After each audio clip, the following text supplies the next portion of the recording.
Hello, welcome back to another episode of Raising Energy with Art, number 7 today. And today there are two parts. The first, I will share a piece of art, and the second part is something that's very dear to my heart, so stay tuned. It's very important that you hear that. Okay, so let's start with the lighter part. The raising energy part.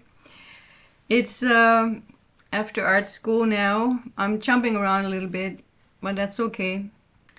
The piece I am showing you today is actually the last piece I still have of the series called Energie, which means energy. And it was a series of 6, and 5 of them are in the US in different homes. Raising energy. And I have number 2 I kept.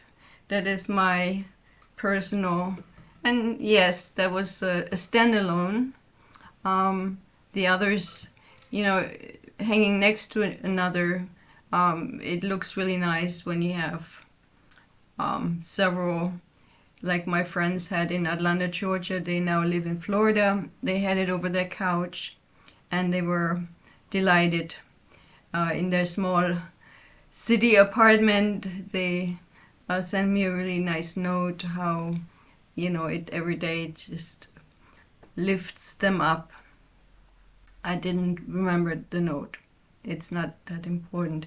So I'm going to start out with sharing the approach, how I got to the shapes and the colors, and then I show you the piece.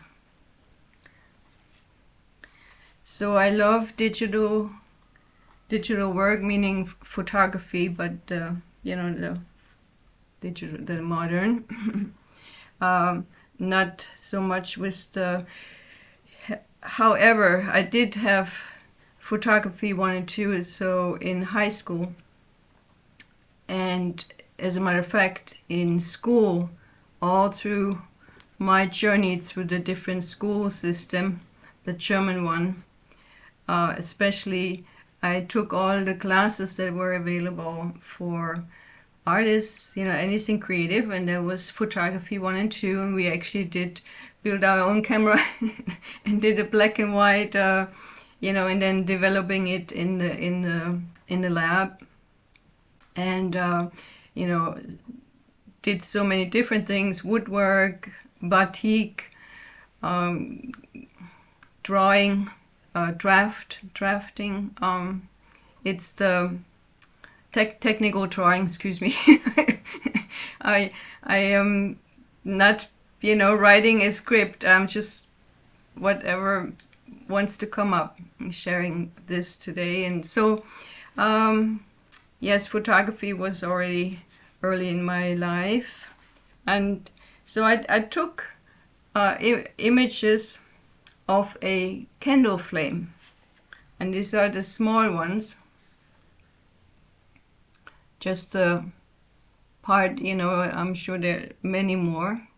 And so as I'm studying that and take it a little further, now this is abstracted with a computer program, and so here are the ones I picked. It doesn't show so well, but good enough. So here's one, and I also already decided the way I wanted to have it up, and I'll go a little faster. I do have photographs of the exhibition. It was a solo show I had, but not today. It's just, this is what I could find. Yeah, it doesn't show well. The colors seem a little different. Okay, so you get the idea. I don't need to show you all of them. I think that was close to 6. And then I would use that to refer to drawing the lines of the individual shapes and deciding how many colors I'm using.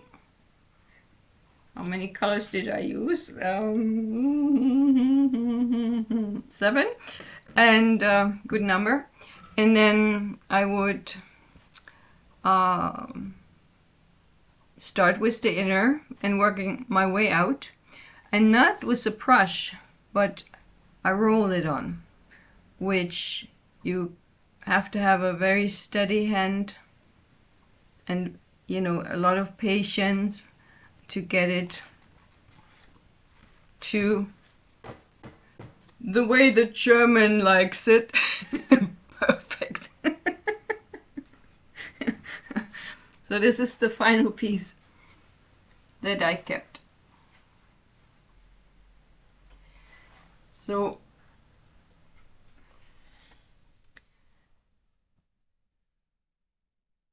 pretty cool. Talking about raising energy, we're starting to. And the inner and all the behind the different layers is a pearl white. I love pearl white, or I love anything iridescent and you know, metallic, shiny. The girl likes shiny things. So this is the one I have, and it's you know, something in my permanent collection that is always nice to show, because there's a part 2. I can bring that tomorrow, that is similar to this but a different size. That's all I'm gonna say about that. So let me set this down and then I get to the part 2 for today.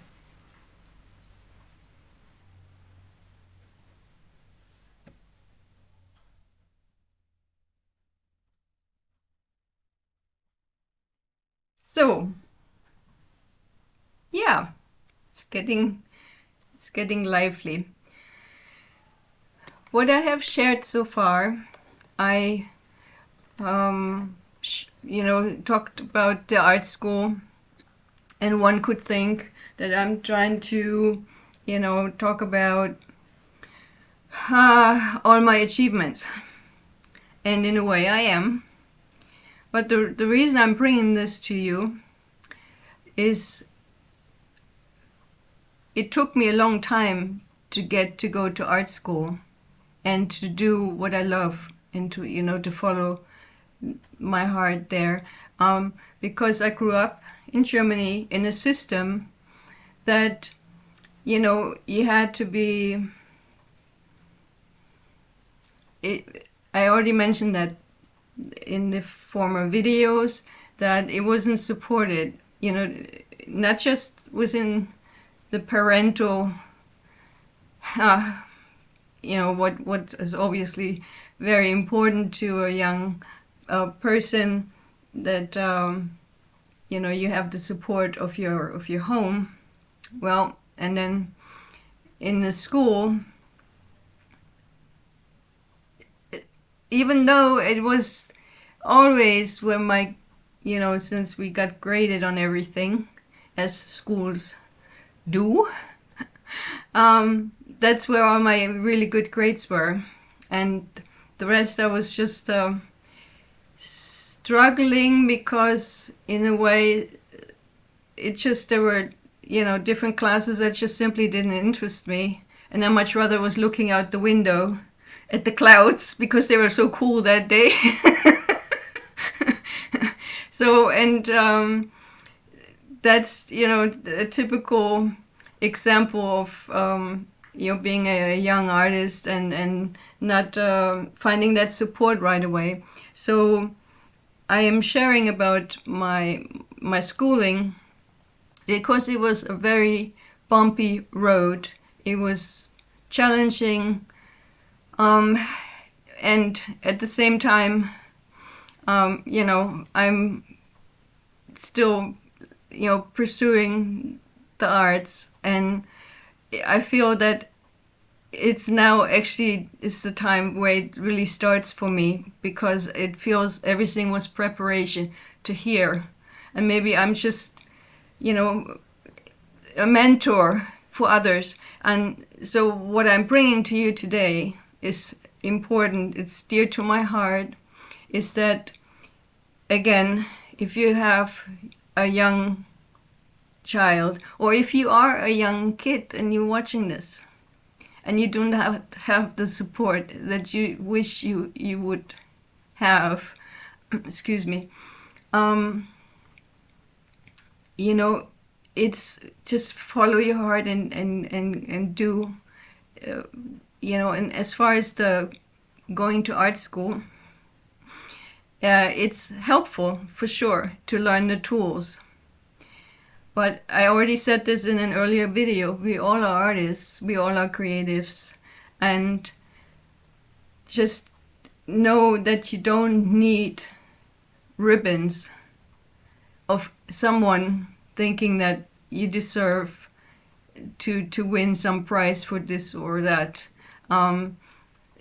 That's where I feel we have really to learn that we are all equally talented in our own right, and that if someone has, won an award, the same pieces can go in a different exhibition in a different location with different people, and there will be different people winning. That's my point. It's so, it's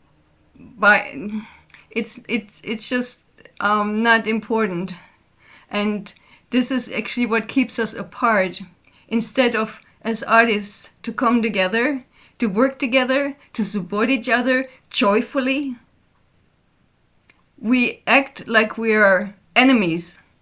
Yeah, and that is so crazy. And when I say enemies, it's this competition BS that needs to go, and it's going, and I know it will. And if this is all I do with my life, I'm sorry, I'm getting so I want to read something to you that gets the point across even more, that came to me today. And this is an online couple. They have 3 children, I believe, and they are on Instagram under the.school.free.life. The school free life. Okay, and let me read this to you. This is a posting from today which underlines what I was just talking about. Go back to the beginning.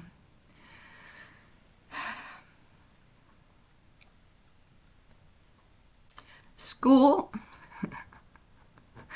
Yes, you can show that in schools if you might like to show that to your teacher. School is the biggest waste of time in your child's life. Woo! 13 years. That's how long we hand our kids over to an institution that decides what they learn, when they learn it, and how they are allowed to think. 13 years of someone else's agenda. They spend thousands of hours memorizing things they will never use. 0 hours learning how money works. 0 hours learning how to think for themselves. 0 hours cultivating an integrated sense of who they actually are and applying that to the thing in life that lights them up. The most creative, curious, alive version of your child walks in on day one, school spends the next decade intentionally correcting that out of them. Well, gotta fit in the box somehow, free thinkers. And here's the part that wrecks me. That's them writing that. The kids who struggle most in school are often the ones with the most to offer the world. One more time. The kids who struggle most in school are often the ones with the most to offer to the world. They are not broken. The system just wasn't built for them. It wasn't built for any of them. School teaches your child that learning is something that happens to you, that is hard, and that it's only valid if it happens in a certain way. At a desk, in a row, in rows, under artificial light, on command, for a grade.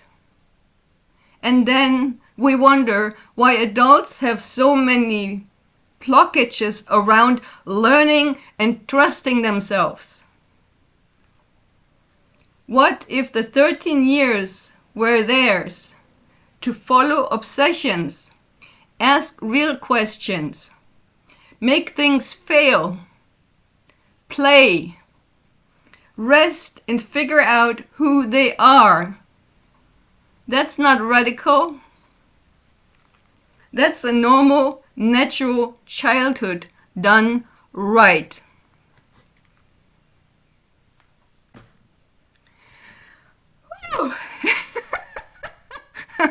Raising energy. Have we raised energy today? Well, I think this is pretty much all I wanted to bring to you today. And as you can tell, I'm very passionate because this has really cost me a lot of years. I am very grateful that I have never given up on my creative endeavors, and I also will never retire, because why would we retire? If we do the things that we love and that we're good at, there is no need to retire. You keep doing what you love and you're good at. And when the body starts to get more frail, you do it a little different, like Matisse in his wheelchair with a long stick and his paintbrush attached to the end of it. Okay. Just one example. So I have a little, let me see if I can get this together as to finish up some little song. You may know it. I will sing it in German because that's how I grew up with that. 2 mal 3 macht 4, Widi Widi Wit, und 3 macht 9. Ich mach mir die Welt, Widi Widi, wie sie mir gefällt. Remember that? Share this video, please, to all the gentle artists out there. We need you. I love you. See you tomorrow.